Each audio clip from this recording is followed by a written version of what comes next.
Welcome back. कहानी कुर्सी की देख रहे हैं आप। अब कुछ अंतर्राष्ट्रीय खबरों पर बात होगी। ईरान युद्ध का आज 11वां दिन है। अमेरिका और इजरायल ने ईरान पर हमले तेज कर दिए हैं तो ईरान भी भयंकर पलटवार कर रहा है। इजरायल समेत पूरे मिडिल ईस्ट में आग बरसा रहा है। बहरीन, कतर, कुवैत, इराक के अमेरिकी बेसिस और इंफ्रास्ट्रक्चर को निशाना बना रहा है। वहीं इजरायल और अमेरिका मिलकर ईरान पर चौतरफा हमला कर रहे हैं। ईरान के सैन्य ठिकानों को निशाना बनाया जा रहा है और इस बीच अमेरिकी राष्ट्रपति डोनाल्ड ट्रंप ने ईरान को एक बार फिर से चेतावनी दी। डोनाल्ड ट्रंप ने कहा कि अगर ईरान हॉर्मुज स्ट्रेट से तेल ले जा रहे टैंकर्स को रोकता है तो अब तक हुए हमलों से 20 गुना बड़ा हमला करेंगे। ईरान के लिए एक देश के तौर पर दोबारा खड़ा होना नामुमकिन हो जाएगा। उस पर मौत और आग कहर बनकर टूटेगी। क्या कहा डोनाल्ड ट्रंप ने, आपको सुनाते हैं। And we've left some of the most important targets for later in case we need to do it. If we hit them, it's going to take many years for them to be rebuilt, having to do with electricity production and many other things. So we're not looking to do that if we don't have to. But they're the kind of things that are very easy to hit, but very devastating if they are hit. We are waiting to see what happens before we hit them. We could take them all out in one day. Trump की धमकी के बीच Iran ने America को जवाब दे दिया। Iran ने कहा कि दुश्मनों को तबाह करके छोड़ेंगे।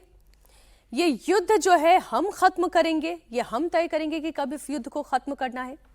ईरान ने कहा कि अब 1 टन से ज्यादा वॉरहेड वाली मिसाइलें लॉन्च की जाएगी और दुश्मनों को पूरी तरह से खत्म किया जाएगा। ईरान ये भी कह रहा है कि अब तक ईरान जिन मिसाइलों का इस्तेमाल कर रहा था उनके वॉरहेड का वजन तो 1 टन से कम था। इतना ही नहीं, ईरान ने यह भी कहा कि युद्ध कब खत्म करना है ये अमेरिका नहीं, ये हम तय करेंगे। ईरानी सेना तय करेगी, IRGC तय करेगी। ईरान ने ट्रंप को चुनौती देते हुए कहा कि हॉर्मुज से 1 लीटर तेल भी एक्सपोर्ट नहीं होने देंगे। बिस्मिल्लाहिर्रहमानिर्रहीम।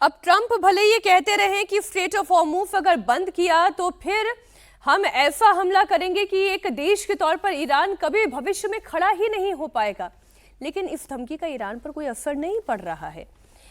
ईरान का बयान तो हमने आपको सुनाई दिया। विजय जी, क्या हश्र होने जा रहा है इस जंग का?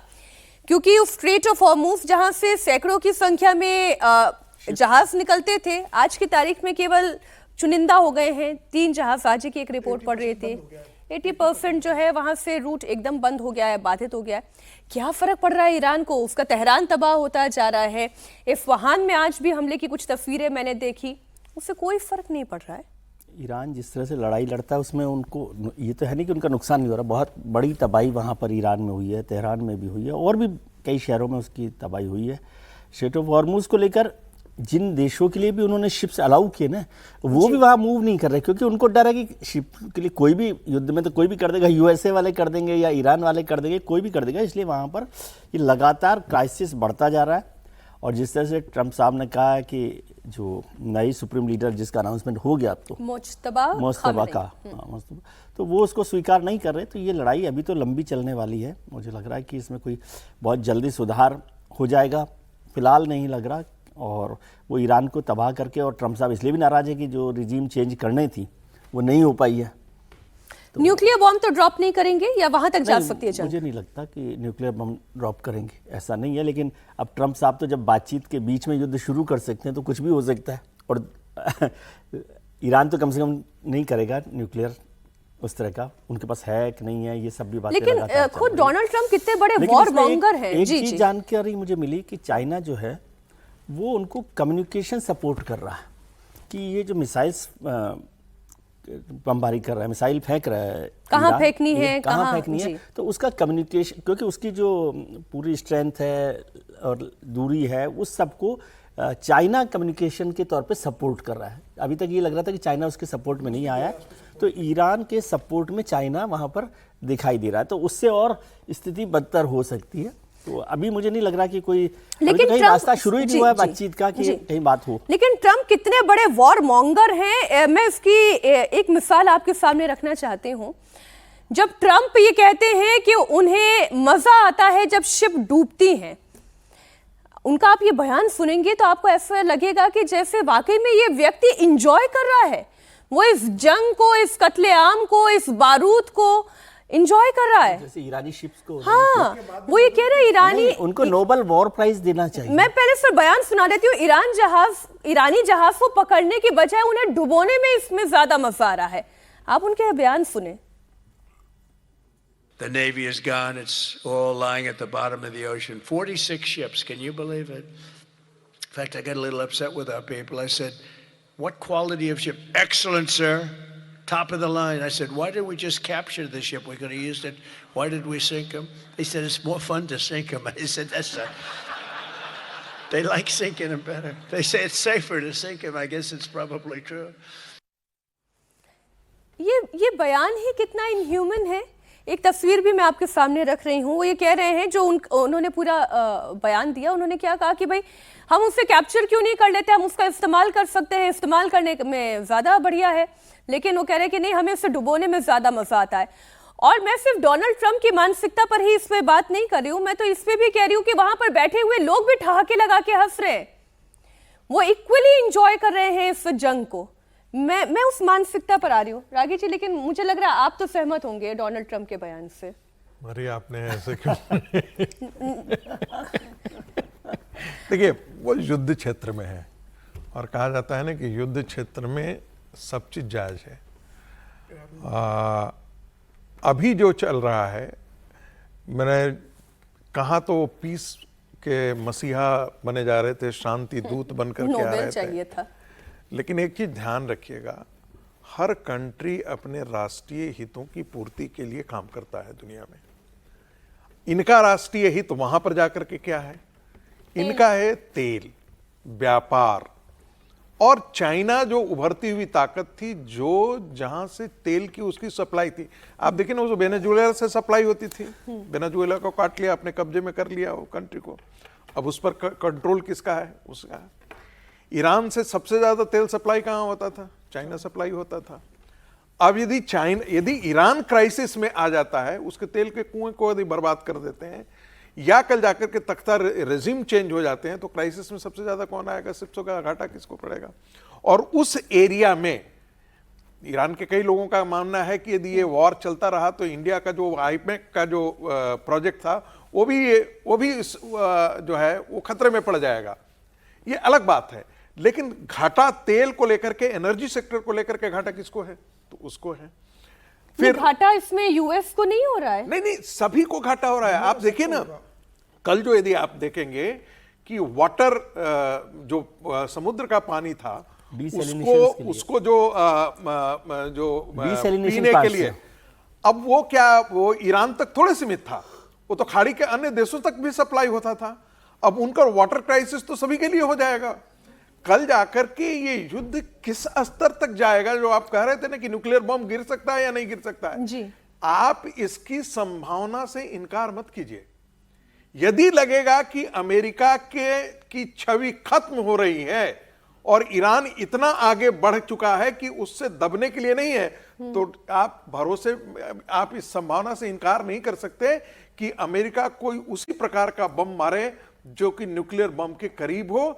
दुनिया को बेशक ये न बताए कि हमने न्यूक्लियर बम का प्रयोग किया है, रेडिएशन न हो या नहीं, लेकिन एक खतरे इसकी संभावना से हम इनकार नहीं कर सकते हैं, क्योंकि पूरी की पूरी America as a superpower आज उसका स्टेक जो है वो स्टेक बना हुआ है। यदि ईरान अकेला लड़ रहा है, पूरे खाड़ी के देशों के साथ लड़ रहा है, सारे अमेरिकन बेस पर अटैक कर रहा है, इजराइल के सेवन सिक्योरिटी लेयर्स को भेद करके वहां पर अटैक कर रहा है, अमेरिकन पैट्रियट और थार्ड सिस्टम दोनों को तोड़ करके अटैक कर रहा है, तो कहीं ना कहीं एक चीज तो इस वॉर से निकल करके आया है कि युद्ध किसी के लिए भी ठीक नहीं है। अमेरिका के लिए भी ठीक नहीं था, ईरान के लिए भी इतना आगे बढ़ना ठीक नहीं था। और क्या आप समझ रहे हैं, इतने 1000 किलो बम पड़े हैं तेहरान पर, क्या वो देश ऐसा ही रह गया? 10 साल पीछे चला जाएगा, इसमें भी कोई दो राय वो नहीं तो जाहिर है, केवल राजधानी की ध्यान तस्वीर रखिए, आप देखें सर। अमेरिका अपनी भूमि पर लड़ाई नहीं लड़ रहा है। अमेरिका द्वितीय विश्व युद्ध के समय भी जो था वो यूरोप में लड़ रहा था, आकर के बम जरूर मिडिल ईस्ट गिरा, में लड़ रहा है। आज जो है वो आज वो फिर जाकर के दूसरे देश में लड़ रहा है, उसकी अपनी जमीन पर कोई खतरा नहीं है। और हमेशा से अमेरिका ऐसी ही जंग लड़ता रहा है। लेकिन हम बात ईरान की भी करें, उसने ऐसा तो नहीं है कि ये जंग आमंत्रित की थी, बस वो ये चाहते थे कि हम जिस तरीके से जीना चाहते हैं उस पर अमेरिका हमें ना समझाए, ना हमें सिखाए कि हमें कैसे जीना है, हमें क्या न्यूक्लियर वॉरहेड बनाना है या नहीं बनाना है, एनरिचमेंट करना है या नहीं करना है, वो डोनाल्ड ट्रंप के इशारे पर तो नहीं होगा। और तेल के लिए जो डोनाल्ड ट्रंप ये जंग छेड़ चुके हैं, इस तेल पे पहला अधिकार तो उसी जमीन का है जिस जमीन पर ईरान की जनता रहती है, तो पहला अधिकार तो ईरान का ही है। लेकिन डोनाल्ड ट्रंप चाहते हैं कि वेनेजुएला का तेल भी उनका हो और ईरान का तेल भी उन्हीं का हो, और उनके हिसाब से वहां की भी सरकार चले, उनके हिसाब से ईरान की भी सरकार चले। भीषण जंग के बीच क्या ईरान अपने नए सुप्रीम लीडर को सेफ रख पाएगा? सीनियर खामेनेई के मारे जाने के बाद ईरान के सामने एक और बड़ी चुनौती ये भी है।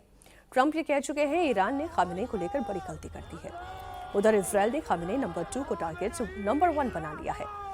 मुस्तफा के सुप्रीम लीडर चुने जाने के बाद पूरे ईरान में जश्न है। उनके पिता और सीनियर खामेनेई के मारे जाने के बाद मुस्तफा को चुना गया और ये तय भी था। उनके सत्ता संभालते ही ईरान ने इजरायल पर और मिडिल ईस्ट के अमेरिकी ठिकानों पर हमले और तेज कर दिए। इन सब के बीच ट्रंप ने एक ताज़ा बयान दिया। जब उनसे ये पूछा गया कि क्या मुस्तफा भी उनके भी जान को खतरा है, क्या मुस्तफा भी आपके टारगेट में है, ट्रंप ने साफ तो कुछ नहीं कहा लेकिन इनकार भी नहीं किया। You have called him an unacceptable choice. So does he have a target on his back? And how can you say I don't want to say whether or not he does because that would be inappropriate. But hey, look, I had a target on my back because, as you people wrote pretty well, they caught the assassin that was after me. So we just got them first, but they caught the assassin. They have him now in custody that was after me. So how can there be in Iran? Well, with I don't another want to say that, but you know, I was disappointed because we think it's going to lead to just more of the same problem for the country. So I was disappointed to see their choice. तो Donald Trump जिस तरीके से बात कर रहे हैं उस तरीके में तो यही समझ में आता है कि जरूरत पड़ी तो क्यों नहीं मुस्तफा खामेनेई को भी वो एलिमिनेट करेंगे। ठीक हर्षवर्धन जी, ये बात का तरीका तो यही कहता है। नहीं, तरीका यही कहता है, लेकिन मैं पहले भी कई बार कह चुका हूं और फिर कह रहा हूं, खामेनेई का शासन बहुत मानवता के खिलाफ था, बहुत क्रूर था, महिलाओं बच्चों को बिल्कुल यातना थी, जेल जैसा जीवन ईरानियों का था, अभी भी है। लेकिन ट्रंप ये तय करें कि जब फलाना देश में कोई बनेगा उसको हम मार देंगे, उड़ा देंगे, इसको कभी भी स्वीकार नहीं किया जा सकता है। और मुझे लगता है कि यहां पर ईरान का अपना प्रतिरोध, उनका विरोध जायज है। अब अमेरिका चूंकि पीछे नहीं हटेगा, ठीक बात है, ट्रंप का जैसा बड़बोलापन है, जैसी सनक है, और शायद कई बार होता है ना, हम लोग कई बार इस पर बात कर चुके हैं, किसी के एकदम से मौत जब सामने से आ जाए और गुजर जाए तो फिर आपको मौत का डर खत्म हो जाता है। अब जिस तरह से उनके कान को छूते हुए गोली गई थी तो उनको अब मौत का डर खत्म है। दूसरा, अमेरिका की जो ताकत है, अभी उन्होंने कल एक और बयान दिया है कि जो मैं कर रहा हूं ऐसा कोई राष्ट्रपति इस तरह की चीजें नहीं कर पाया है। तो दरअसल उनको ये लगता है कि ना भूतो न भविष्यति, हम सब करके जाएंगे। अफगानिस्तान में जिस तरह से वो फेल हुए, वो उनकी अभी भी उनको वो दंश, वो चुभन होगी, तो शायद उसकी भरपाई वो ईरान से करना चाहते हैं। और उनके मन में ये भी है कि अगर एक बार ईरान आ गया तो पूरी गल्फ और वेस्ट एशिया ये सब उनके कब्जे में आ जाएगा। और जो अमेरिका, चाइना और इंडिया के साथ एक तरह से कि मात खा रहा है बहुत सी चीजों में, उसमें वो आगे निकल जाएंगे। लेकिन दुनिया को इसका विरोध करना चाहिए। लेकिन ये कतई ठीक नहीं है कि मुस्तफा खामनेई को हम नहीं मानते तो उसको भी मार देंगे, ये नहीं हो सकता। ये लेकिन जो अफगानिस्तान में अमेरिका ने दंश झेला, वो अफगानिस्तान के लिए उनकी पूरी इकोनॉमी को उन्होंने हिलाकर रख दिया, पूरे इंफ्रास्ट्रक्चर को हिलाकर रख दिया, और आखिर में अमेरिका वहां से चला गया। अफगानिस्तान को नुकसान हुआ और बदनामी हुई अमेरिका की। लेकिन यहां जो ईरान में हो रहा है उसकी वजह से तो पूरा एक ऑयल क्राइसिस पैदा हो रही है, तेल का संकट पैदा हो रहा है। वो यूरोप में भी हो रहा है, वो अमेरिका के लिए भी मुश्किलों भरा है, भारत के लिए भी आने वाले दिनों में मुश्किल पैदा कर सकता है। अभी नहीं, अगले 2 महीनों तक के लिए तो हमारे पास बहुत बड़ा बफर स्टॉक है। कोई चिंता की बात नहीं है। लेकिन जंग अगर यूं ही इसी तरीके से जारी रही तो ये तेल का संकट इस जंग की वजह से पूरी दुनिया पर मंडराएगा। ईरान के 30 से ज्यादा तेल डिपो पर इजराइल ने बम बरसाए हैं। तेहरान, शहरान, इस्फहान जैसे शहरों में आप देखें जरा, ये नालियां हैं वहां की, ये सड़कें हैं वहां की। अब ये जो आप आग देख रहे हैं ये क्यों है? क्योंकि जो नालियां हैं उसमें सिर्फ पानी नहीं बह रहा है, उसमें उसके साथ तेल मिलकर बह रहा है। इतनी बर्बादी हो रही है। राजधानी तेहरान की ये तस्वीरें मैं आपके सामने रख रही हूँ। नालों में तेल बहने लगा है, उससे शोले फिर निकल रहे हैं। सीवर लाइन, वहां पे भी जलता हुआ तेल बह रहा है, आग निकल रही है और वहीं से गाड़ियां गुजर भी रही हैं। इतना नुकसान हो रहा है। और फिर अभी पाकिस्तान पर तो खैर हमें एक विस्तृत चर्चा करनी ही है, दोपहर 2:30 बजे भी आप ज़रूर हमारे साथ जुड़िएगा। लेकिन ये जो तेल का संकट है कि क्या ये तेल का संकट यूरोप के लिए नहीं खड़ा हो रहा है, ट्रंप के लिए नहीं खड़ा हो रहा है? ट्रंप ऐसी नौबत में आ गए हैं कि उन्हें रशियन प्रेसिडेंट से बात करनी पड़ रही है। व्लादिमीर पुतिन से वो बात कर रहे हैं और पूरे 1 घंटे तक बात हुई है। ये वही ट्रंप है जो भारत को रूस से दूर रहने की सलाह दे रहे थे। सलाह देते देते हिदायत देने लगे, हिदायत देते देते चेतावनी देने लगे थे। अब खुद किसे फोन घुमा रहे हैं? व्लादिमीर पुतिन को। ट्रंप ने कहा कि मेरी पुतिन से बात हुई और मिडिल ईस्ट को लेकर चर्चा भी हुई। पुतिन मिडिल ईस्ट संकट में हेल्प करना चाहते हैं। चलिए, इसे अगर आप नॉर्मल मान भी लें तो इससे ज्यादा दिलचस्प बात तो यह है कि ट्रंप ने रूस पर से तेल से जुड़े हुए प्रतिबंध हटाने के संकेत दिए हैं। ट्रंप आखिर इतने सॉफ्ट क्यों हो गए हैं? वो भी रूस पर हो गए। दरअसल रूस क्रूड ऑयल का सबसे बड़ा निर्यातक देशों में से एक है। ईरान ने स्ट्रेट ऑफ हॉर्मुज को ब्लॉक किया, इससे पूरी दुनिया में तेल संकट गहराने लगा तो ट्रंप को पुतिन की याद आने लगी। Yes, I had a very good call with President Putin. We obviously talked then about the Middle East, and he wants to be helpful. I said, you could be more helpful by getting the Ukraine-Russia war over with. That would be more helpful. But we had a very good talk, and he wants to be very constructive. We're also waiving certain oil-related sanctions to reduce prices. So we have sanctions on some countries. We're going to take those sanctions off till this straightens out. Then who knows, maybe we won't have to put them on. There'll be so much peace. But when the time comes, the U.S. Navy and its partners will escort tankers through the strait if needed. I hope it's not going to be needed, but if it's needed, we'll escort them right through. I knew oil prices would go up if I did this, and they've gone up probably less than I thought they'd go up. अब मैं इसे थोड़ा national perspective में बात कर लेती हूँ। पहला सवाल तो ये विजय जी कि जो भारत के लिए एक चिंता की स्थिति दिखाई देती है कि भाई हमारे पास पेट्रोल का तो अच्छा खासा स्टॉक है, कोई चिंता की बात नहीं है। जिस दिन जंग शुरू हुई थी उस दिन भी 94 रुपये पर तेल बिक रहा था। आज 11वां दिन है, आज भी 94 रुपये पर तेल बिक रहा है। लेकिन एलपीजी का संकट, हाँ, ये हमारे सामने एक बड़ी चुनौती बन सकता है, जिसमें डोमेस्टिक एलपीजी के प्राइस बहुत ज़्यादा ना बढ़े और वहाँ पे कोई क्राइसिस ना हो। इसके लिए कमर्शियल एलपीजी जो है उसको उस पर थोड़ा अंकुश लगाने की बात सरकार कर चुकी है और इसका विरोध भी हो रहा है। बेंगलुरु में एक खबर ये भी है।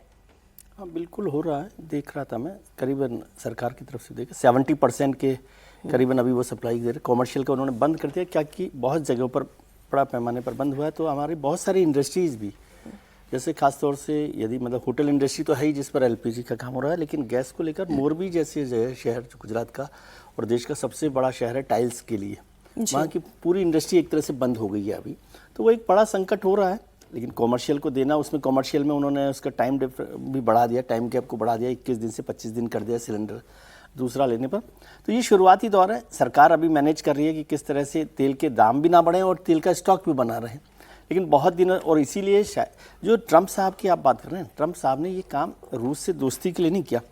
उनको लग रहा कि जो तेल की किल्लत होगी तो दुनिया भर के देश जो आज उनके साथ खड़े हैं या नहीं खड़े हैं, वो कहीं खिलाफ खड़े ना हो जाए, क्योंकि हर एक कोई तेल की कीमत महंगी मिले, तेल की किल्लत हो जाए तो फिर सब लोग उनके खिलाफ खड़े होने लगेंगे। तो उसको ध्यान में रखते हुए वो पुतिन से बात कर रहे हैं कि इस पर काम कुछ किया जाए। इसीलिए वो जो टैरिफ उन्होंने लगाया था, जो पाबंदियाँ लगाई थी रूस के साथ, भारत को भी 30 दिन के लिए उन्होंने परमिशन दे दी कि आप इस पर काम करिए, तो वो लगातार चल रहा है।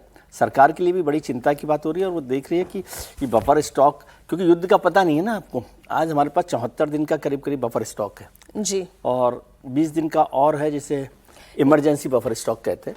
तो 90 डेज के करीबन बफर स्टॉक है, लेकिन जंग जिस तरह से चल रही है, और जंग खत्म होने का मतलब ये नहीं होता ना कि कल से तेल आना शुरू हो जाएगा, उसमें भी 1 महीना लगता है। तो वो सब नहीं सर, मैं तो एक रिपोर्ट और पढ़ रही थी कि भारत अब इस तरीके से भी काम करेगा कि वो तेल रिफाइन करके बांग्लादेश को भी तेल दे पाने की, जितने पड़ोसी देश हैं एशियन कंट्रीज है, इतना ही नहीं वो आगे यूरोप तक भी तेल पहुंचाने की स्थिति में आ जाएगा।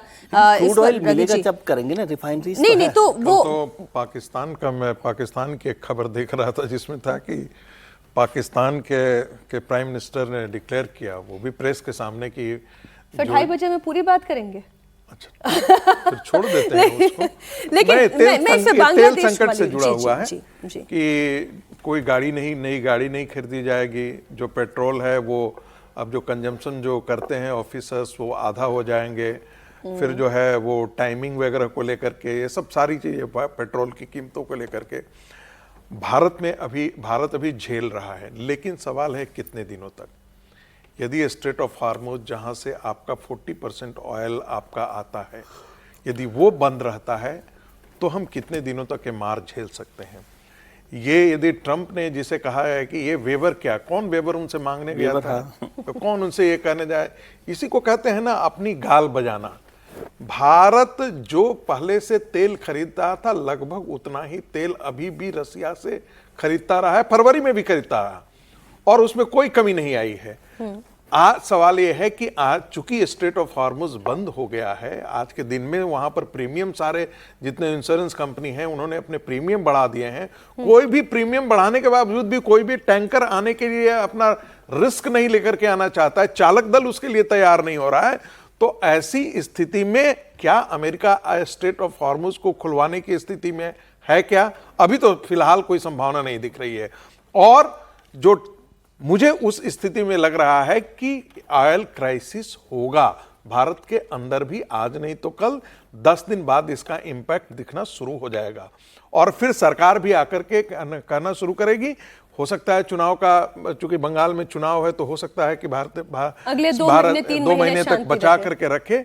लेकिन इसके लिए भी भारत सरकार को बहुत एक्स्ट्रा एफर्ट लेना पड़ेगा। आपको सब ऑयल रिजर्व कई कारणों के चाहिए। कल आपके युद्ध हो जाता है पाकिस्तान के साथ, कहीं भी कुछ हो सकता है ना, आपदा कहीं भी आ सकती है, तो आपके पास ऑयल रिजर्व्स तो होना चाहिए। जो टॉप बैंड भी हम चला रहे हैं, दर्शकों की नजर इस पर होगी कि वो ये जानना चाह रहे होंगे कि क्या सप्लाई रुक गई है। नहीं, अभी सप्लाई नहीं रुकी है। आपके घरों तक भी जब आपको जरूरी होगा तब आप सिलेंडर ले सकते हैं, ये सप्लाई जारी रहेगी। वैसे ये खबर एक आई थी कि चाइना और भारत इनके टैंकर को जो है वो ईरान, नहीं तो मैं उसी पर जानकारी देने चाही थी कि एलपीजी दे रखा है, लेकिन फिर भी कोई रिस्क नहीं सर जानकारी है कि जो 3 जहाज है वो एलपीजी के ही वो स्ट्रेट ऑफ हार्मुज से निकले हैं। ये रीसेंट अपडेट है, तो ये जानकारी तो है कि सप्लाई हो रही है, लेकिन जो सैकड़ों की संख्या में थे जहाज वो अब 3 की संख्या में आ गए हैं। तो क्राइसिस आने वाली है और वो आती हुई दिखाई दे रही है।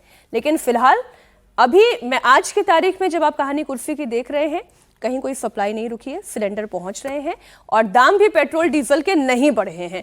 लेकिन पाकिस्तान में बहुत हाहाकार है।